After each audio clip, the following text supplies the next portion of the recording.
Hello， 大家好，我是立恩。我们在这个川普的执政团队呢，过去曾经介绍过2位战友，那特别呢是副总统 J.D. Vance， 还有就是号称边境沙皇的汤姆霍曼 Tom Homan 放在美国当代神队友的这个播放清单当中有针对这2人的详细介绍。但是呢，这大家非常感兴趣，很多其他的川普团队的成员，那有的人就会问我说，那你有没有打算再介绍一些其他人呢？其实我左思右想与其我来评价这些人根本比不上我们最强的右派心理学家 Jordan Peterson 乔老爷子他本人的评价嘛，你说是不是？好，我们知道 Jordan Peterson 教授他自己的 YouTube 频道自己有一个专门的 podcast 的一个播客的主持节目，那他其实过去已经多次邀请过不同的川普的竞选核心团队的这一些主要功臣，也是目前执政团队里面的主要人才。今天我们就是要来看看乔老爷子会怎么来评价他号称为川普的 X-Man。 哇，这个听起来我只能说乔老爷子也是蛮会广告，应该是有小编帮忙，不然的话怎么还会这么懂得跟上流行，还 DC 宇宙嘞？那这个 X-Man 基本上有哪些成员呢？我很诚实的告诉大家，我不知道，因为我今天完全跟我们之前一样，用直播的方式呢，我陪大家一起看，所以呢，我也要体验第一份的观影感受。那我自己呢，是完全还不知道他会介绍哪些人的。不过在这之前呢，今天我要去买卤味吃绝对没有帮任何一家要打广告的意思，纯粹是个人爱吃。上一期我们的节目看 Piers Morgan 的时候，我不小心买到麦当劳，结果 Piers Morgan 这家伙他也买麦当劳，害得我呢被网友调侃认为我是不是也有在嘲讽那个环保主义者的那一位小姐。其实真的没有，完全也是碰巧的，因为我也是在事前不知情的情况下看影片。好，话不多说，我先大家看个餐前准备好。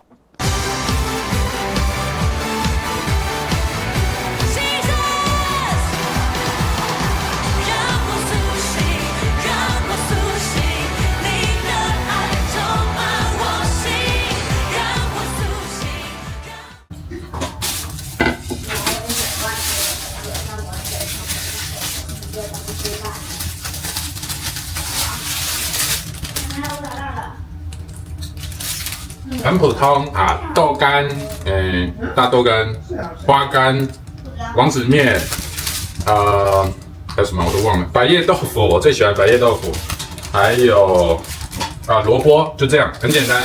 不过现在卤味都很贵，这样一袋就刚刚那几样都是豆类的，跟一个王子面，没有蔬菜，蔬菜只有白萝卜，95块，这么贵不过还好啦。其实现在这样吃应该，搞不好有的人你们觉得这个价格已经算很实惠了，对吧？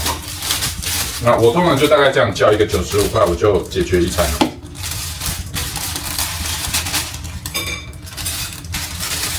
小菊，干什么？夸张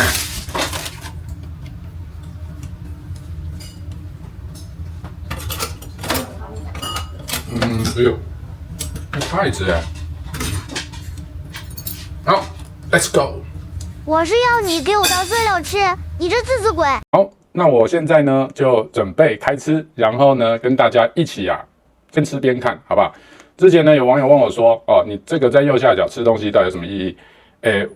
我就回他就是陪伴2个字，就是陪伴大家一起看嘛。那今天这个个人完全没看过，我完全不知道 Jordan Peterson 会发表什么看法真的很怕他等一下说一说川普哪一个团队人心里有毛病，因为 Jordan Peterson 是最强临床心理学家嘛，所以如果他等一会知道是真的要讲到谁，他认为心理有问题的话那我想就尴尬了，好不好？太尴尬了。OK， 那我们就一起来咯 OK。First and foremost, the world's premier engineer and inventor is a man clearly and demonstrably capable of doing 6 impossible things at the same time.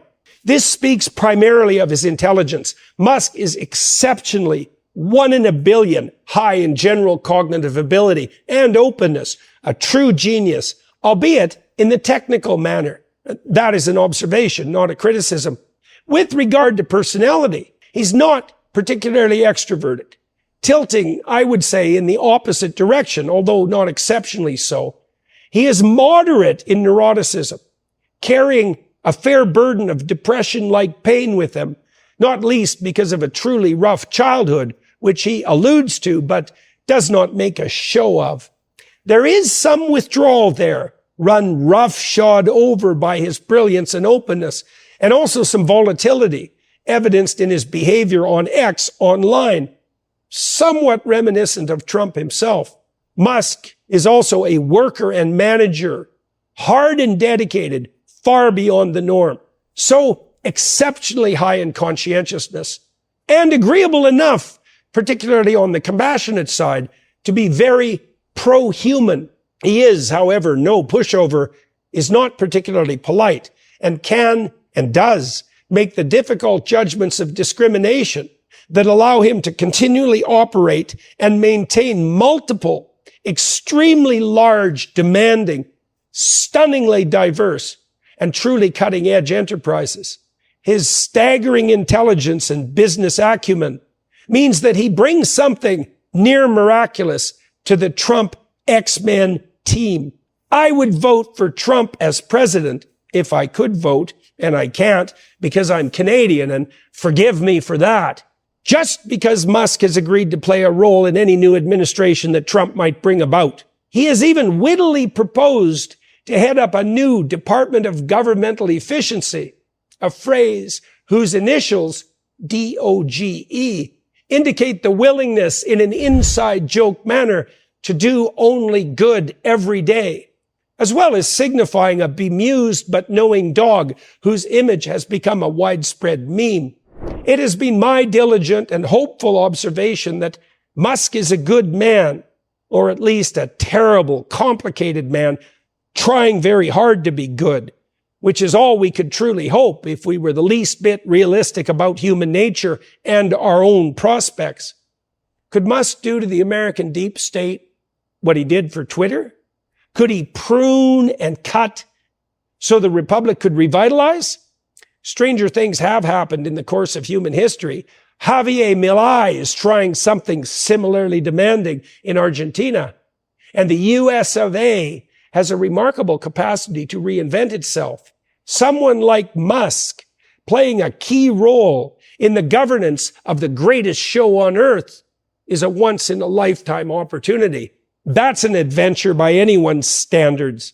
I have met with the next member of this group in question, Mr. Robert F. Kennedy, 5 times, speaking with and listening to him at some length each time.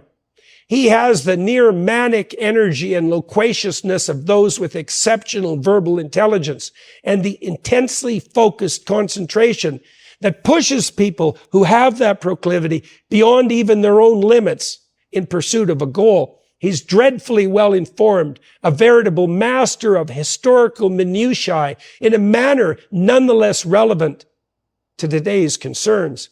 He is also someone who, like Trump and Musk, can and does draw the overall picture accurately, and even in a somewhat prophetic manner.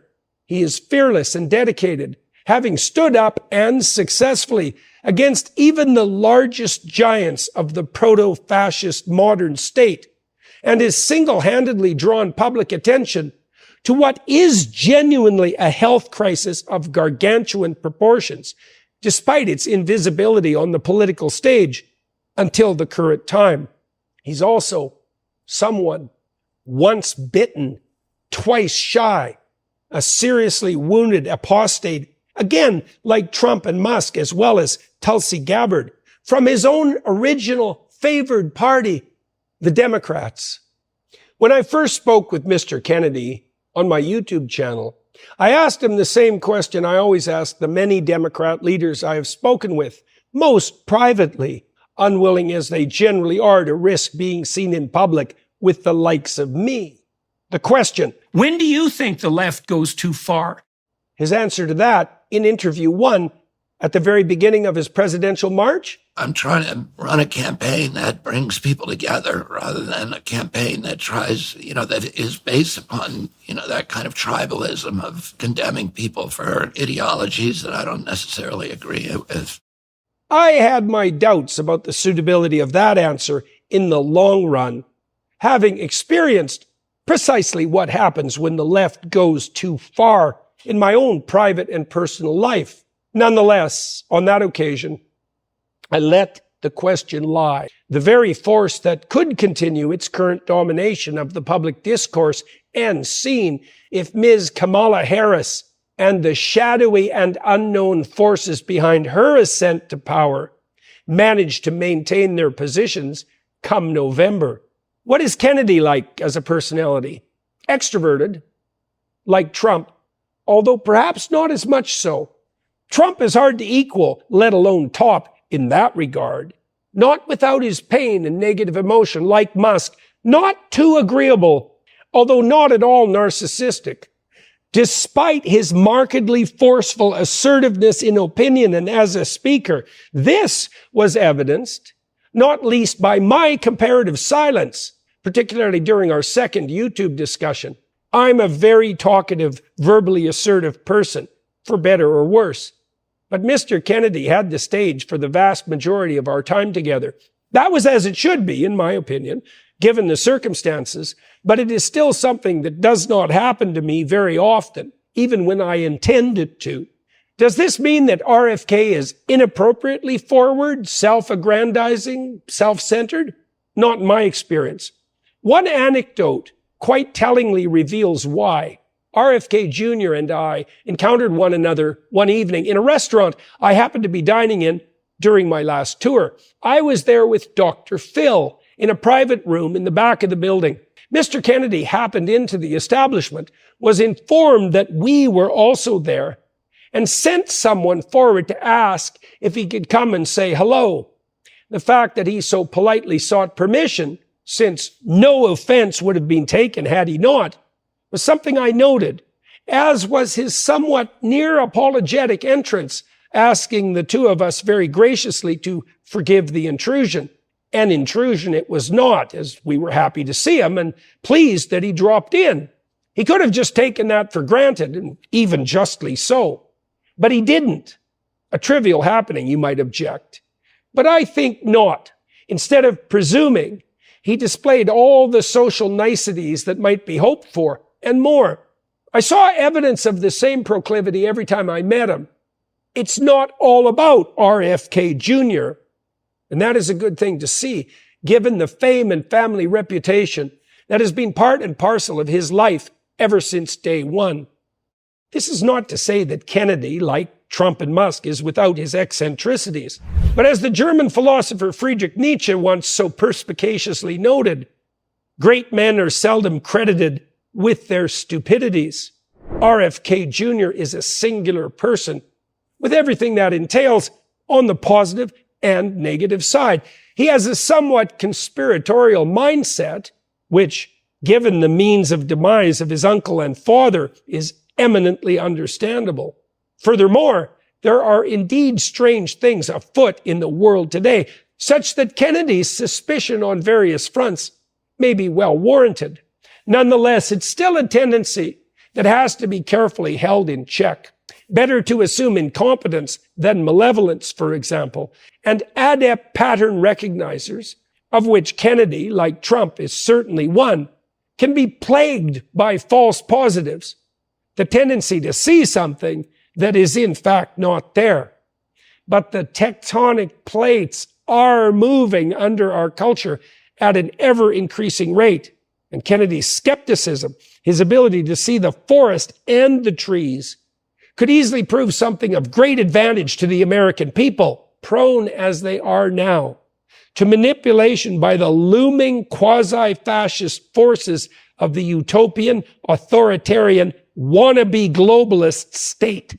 Imagine for a moment that Musk can bring efficiency to the federal government, and that Kennedy, with his skepticism and willing to battle Goliaths, however large, stumbling, and blind, can seriously address the twin and terribly pervasive and serious problems of obesity and insulin resistance and their terrible spin-offs.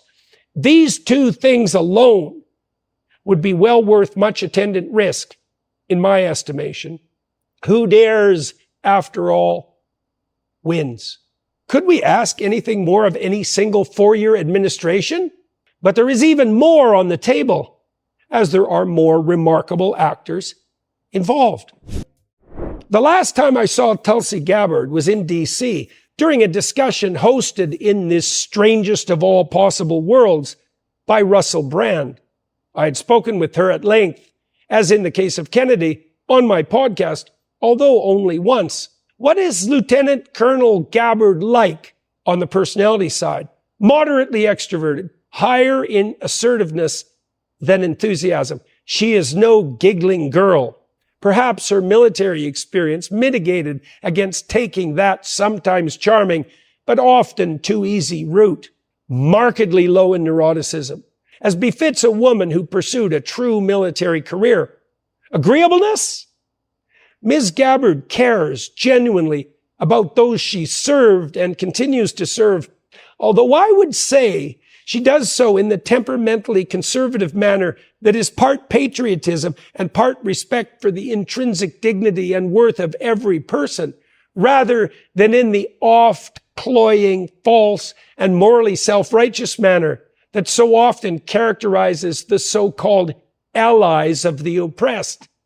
On the side of the progressive left, she's also very smart, without the more showy brilliance of Ramaswamy, who we still have to discuss, down to earth in that intelligence, and is as conscientious as you would hope an ex-military member and influential political leader might be. Gabbard is the sort of woman who would make of someone a favorite aunt, a close confidant, a trusted friend. If you wanted sane advice, she'd be your pick. She doesn't have the stunning entrepreneurial flair of Musk, Kennedy, or Ramaswamy, but her presence on the X-Men team would add to that excess of plasticity some true stability, the other personality meta trait. This is particularly important when the team in question will be tasked with so much administrative and managerial responsibility. It is great to have someone around like Vivek, for example, who spins off new ideas at a constant rate. But I'd bet on Gabbard to implement effectively and to pay attention to all the details, although Musk also excels at that, to walk the walk as well as talk the talk. She's a very difficult person not to admire, not to feel lesser than in her presence. She's solid, competent, straightforward, admirable, brave, patriotic, and tough. She'd be a truly thoughtful presence in the Trump X-Men team, which might otherwise tilt too hard toward the entrepreneurial and revolutionary. Slow down, gentlemen. Take some time and think. She has as well the emotional resilience not to panic, even under pressure, not to claim that the sky is falling and rush around madly and counterproductively merely for the show of work. It doesn't hurt as well that she is the epitome of feminine grace and attractiveness. Wonder Woman indeed, borrowing, if we can, from the DC world, the comic books, and not the city. I could certainly envision her as the first truly deserving female president of the United States. This brings us to one Vivek Ramaswamy. He and I recorded a number of podcasts, which I greatly enjoyed.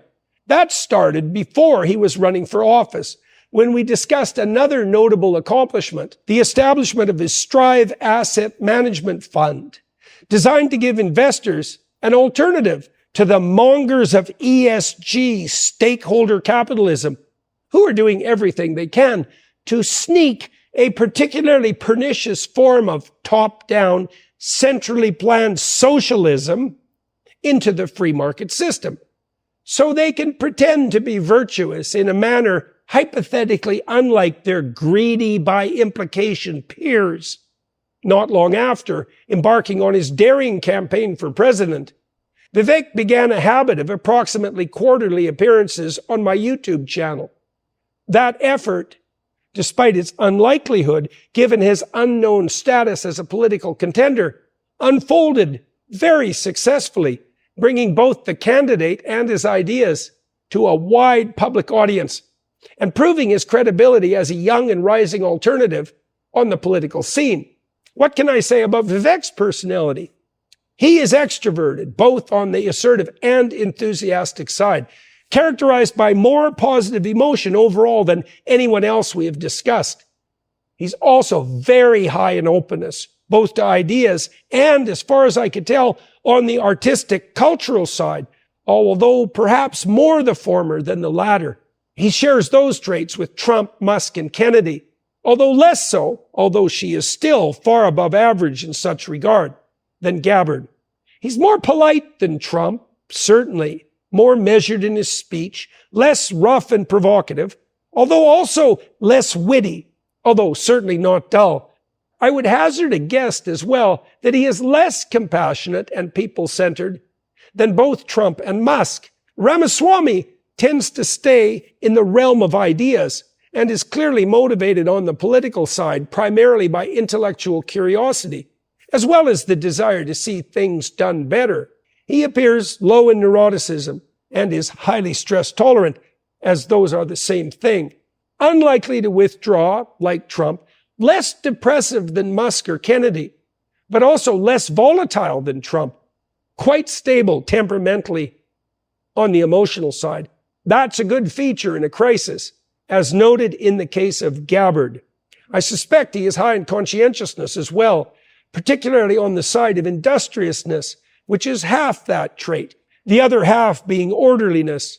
Ramaswamy is very successful for a comparatively young man, and he has done that in consequence of his own efforts. This is not a fate that befalls people who fail to work dreadfully hard. Cautions with regard to Vivek?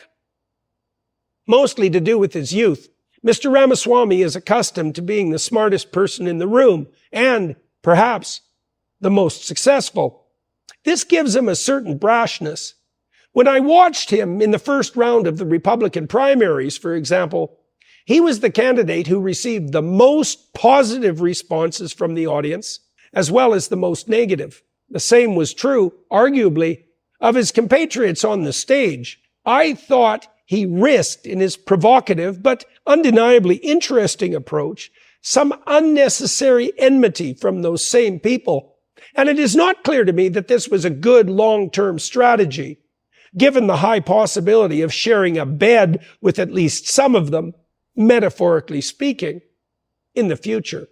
I would say that as his campaign progressed, he became more moderate and careful in his criticism of his fellow Republicans, but also more measured overall in his utterances. This is a sign of someone humble enough to learn despite his confidence. And that is a good thing. He is, above all, like Musk, Kennedy, and Gabbard, cognitively gifted. And that is also a good thing. Complex jobs require highly intelligent people to manage them. This is true of any job where the demands constantly shift, and governance at the highest level certainly qualifies. His intelligence showed most particularly in his ability to bring a genuine intellectual excitement to the Republican stage, in addition to accounting for his preternatural early business success. If Ramaswamy went bad, became disillusioned, resentful, angry, it might be in the narcissistic direction, like Trump, like so many in the political entertainment and media realm. But the fact that he is part of this team of high performers means, number one, that he will be required in the best possible way to watch his words and actions, and number two, that he will be surrounded by the kind of wise counsel that can help him mature into a person even more remarkable than he is now. His youth might be regarded as a hindrance insofar as he is less experienced than he might be, even arguably somewhat overconfident. But it is also a marked advantage in that Vivek is not living in 1995 or even 2005 and is very much part of the online digital generation during the most rapid time of technological transformation in human history. I have not yet met J.D. Vance, although we have a podcast planned. I have read his book, however, much of it twice. I also watched his debate with Governor Walz, the Democrat VP candidate, very carefully. The first thing to understand about Vance, like Vivek, like Kennedy, like Musk, is his intelligence. You don't pull yourself out of the serious backwoods of Appalachia and graduate from law school at Yale without some 95th or even 99th percentile intelligence. He also appears mature for his age, even more so than Vivek, for whom he is perhaps a match in raw cognitive power. I suspect as well that JD is highly conscientious, as it is that trait, second only to intelligence, which best predicts upward mobility. And he is certainly the poster child for the American dream in the land where anyone can become president. He is as well extroverted, particularly on the assertiveness side rather than enthusiastic, and appears both more compassionate and perhaps more polite than Trump and Vivek. Vance writes with real love of the people in his life in Hillbilly Elegy, which is genuinely a people rather than idea-centered book. That is not a criticism, by the way, merely an observation, as I have already commented positively on his intelligence. I think the Republican vice presidential contender will bring a whole other level of concern for the working class to the Trump X-Men team, not least because he is not dismissive of his past, as so many who have escaped upward tend to be. Joining the elites in their contempt for the workers and the inhabitants of the lower rungs of the economic ladder, I detected a profound absence of such dismissive sentiment in Hillbilly Elegy, a work that was instead characterized by the substantive gratitude of the well-integrated personality. Vance is also a very good speaker. That's the extroversion, as well as raw cognitive power. Fast on his feet, and also no pushover, despite his people-centered outlook. He holds his temper very well. So he appears low in the neuroticism aspect of volatility, more stable in that regard than the Donald, whom he defended in his debate better than the former president managed for himself, and has also overcome many serious obstacles in his uphill climb. Thus, he appears low as well in withdrawal. Vance is another person who, like Tulsi Gabbard, is unlikely to panic under difficult conditions. This is a very positive attribute in a leader. He is another person likely to be a steadying managerial hand, balancing the dangerous brilliance of some of the other members of the Trump coterie. 好，那我们已经看完了哈，我再帮大家简单做一些补充，会让大家更充分理解这些格言。首先，乔老爷子第一个聊的呢是 Elon Musk。那 Elon Musk 其实我想就不用太多过介绍了。后面乔老爷子提到的 Vivek Ramaswamy 呢，来一起谈。Vivek 他本身呢是目前跟 Elon Musk 都是属于川普新设立的政府效率部门的双负责人，也就是说他要跟 Elon Musk 一起联手呢，对于美国的财政赤字呢做出非常多的计划以及改善。那 Vivek 其实他是一个非常优秀且年轻的参议员，在2024年的时候，他还是角逐了这个共和党总统的提名的初选，那只是因为他在爱荷华州的党团会议表现不佳，他就在2024年1月15号就结束了他的竞选活动，随即他就快速的支持了他的竞争对手，也就是川普总统。那我们之前很早期做过一个在校园里头跟女学生的辩论，那当时呢在帮 Charlie Kirk 一起回答这个女学生的就是 Vivek。那我们再来介绍也就是乔老爷子后面接下来提到的小劳勃甘乃迪，他本身呢目前呢是担任的是美国卫生及公共服务部长，那他是川普在2024年第二次的内阁中提名的。其实小劳勃甘乃迪之所以非常的有名，除了本身早期他是民主党人，为什么他是民主党人？因为他的叔叔呢就是大名鼎鼎的约翰甘乃迪，也就是过去的民主党总统。那他的父亲呢是罗伯特甘乃迪。可是呢，为什么刚刚乔老爷子特别提到说小劳勃甘乃迪他的思想里头呢，比较容易会有一种所谓阴谋论，那个就是因为他的叔叔，也就是我们知道美国鼎鼎有名的总统刺杀案约翰甘乃迪，而他的父亲说起来特别的这个令人疑窦他的父亲也是被暗杀，他的家族其实有2个重要的政治人物被暗杀，所以这也就是为什么小劳勃甘乃迪他一直跟川普一样，他特别也重申美国有一个非常非常潜在的深层政府 Deep State 的存在。有机会我会开始慢慢跟大家介绍这个美国的深层政府是怎么一回事，因为坦白说，你会发现为什么民主党这一次不管是贺锦丽也好，或者是拜登也好，为什么人家包含 Elon Musk 都说他们只是傀儡。事实上，民主党现在推的总统候选人，我可以跟大家很负责任的讲，根本就是一个傀儡而已。我们讲 Joe Biden 呢，可以被说换就换，一个现任总统，你想想，居然经不住党内的压力到这种程度，而不得已临时走马换将，这背后其实有更大的一股力量跟势力在控制着美国民主党，或者说控制着整个的左派的运动。那这个有机会我们再介绍。好，我要特别提到就是说，小劳勃甘乃迪我们之前也有做一篇 Charlie Kirk 跟一个学生在讨论到环保议题上的时候，我们在片尾也介绍过小劳勃甘乃迪他的一个环保理念。虽然有的人认为听起来很空泛，可是呢，我认为小劳勃甘乃迪实质上他过去本身是一个环保相关议题的律师，也是水质监督联盟的创始人之一。所以小劳勃甘乃迪其实他反而是像我们过去对环保的概念，就是他重视的是环境污染的问题，而不是在于左派过去这么多年来主要推动的是全球气候暖化变迁的问题。你会发现环保好像似乎过去的所谓的环境污染跟好像碳排放是不太一样的团体在推动。当然你说这里面有没有重叠性的部分，当然我不排除是有，可是呢，环境污染好比说海洋污染似乎比较没有那么多的被民主党的或者说左派人士所倡导，更多的他们是着重在这个所谓的碳排放问题上。那小劳勃甘乃迪他是属于前者，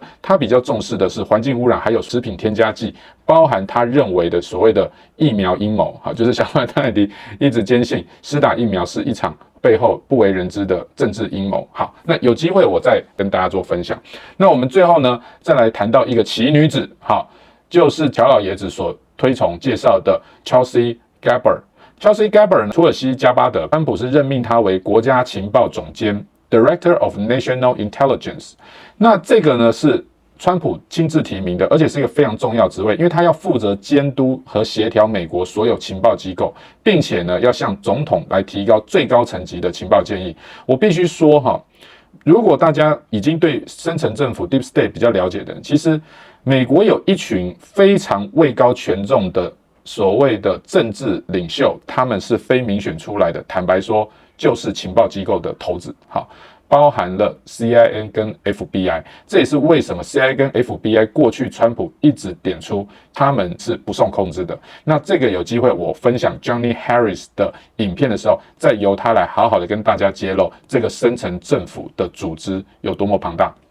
OK， 所以这也是为什么 Tulsi Gabbard 他的位置这么重要，因为川普希望借由他过去在军事上面所展现的这一种魄力跟腕力呢，能够重新将情报机构的权力回归到政府所能够掌控，而不是不受政府的控制。好，那乔老爷子呢，他说他还没有访问就是副总统 JD Vance， 不过呢 JD Vance 我们已经有做过介绍了。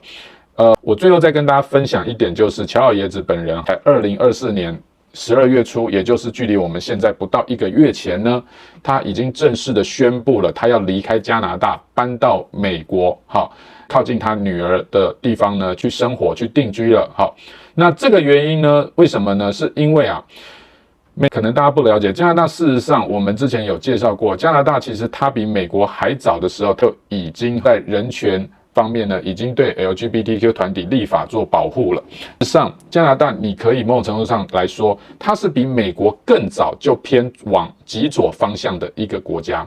好，你会觉得很不可思议。有的观众朋友跟我讲说，其实左派的觉醒文化并不是来自于美国，我认为这是有可能的。好，因为加拿大其实更早，按照过去加拿大跟英国之间的历史的传统关系上，加拿大其实跟英国的关系比美国来得更近。好，所以我也认为非常有可能，其实加拿大是受英国那边的影响过去的。好，那这也就是为什么其实加拿大它其实比美国更左。好，那大家可能第一次听过，可能会觉得很惊讶，但是我可以告诉大家是事实。好，我们之前也看到过说，乔老爷子 Jordan 教授呢，2017年反对加拿大 C13 法案，可是呢，无奈的2017年加拿大仍然通过。那最新呢，加拿大现在又要通过的一个叫做线上危害法案，叫做 Bill C63。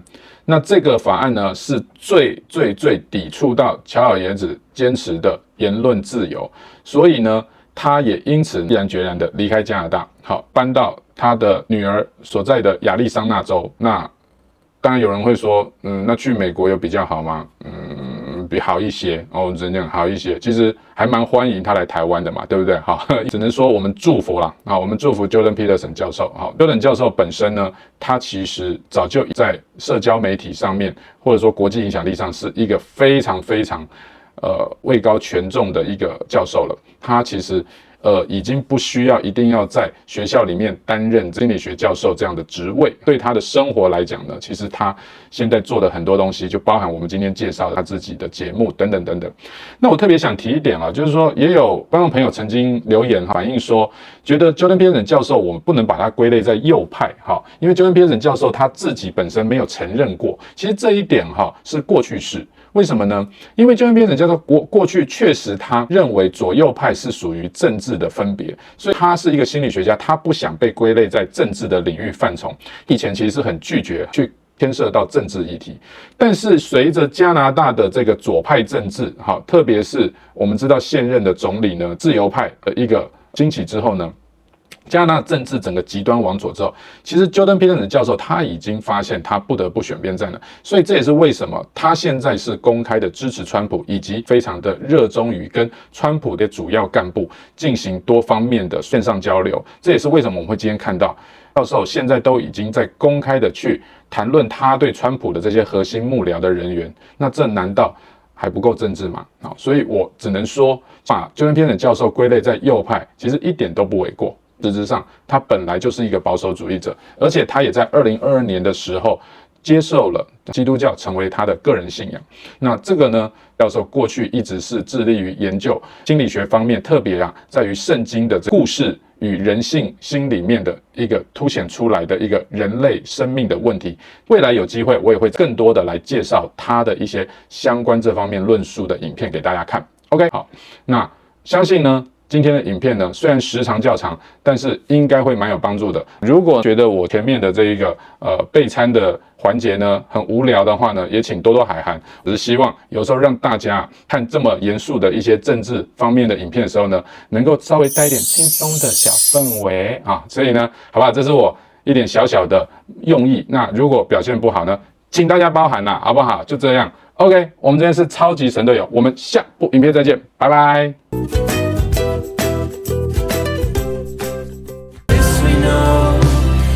Cornerstone is Christ alone.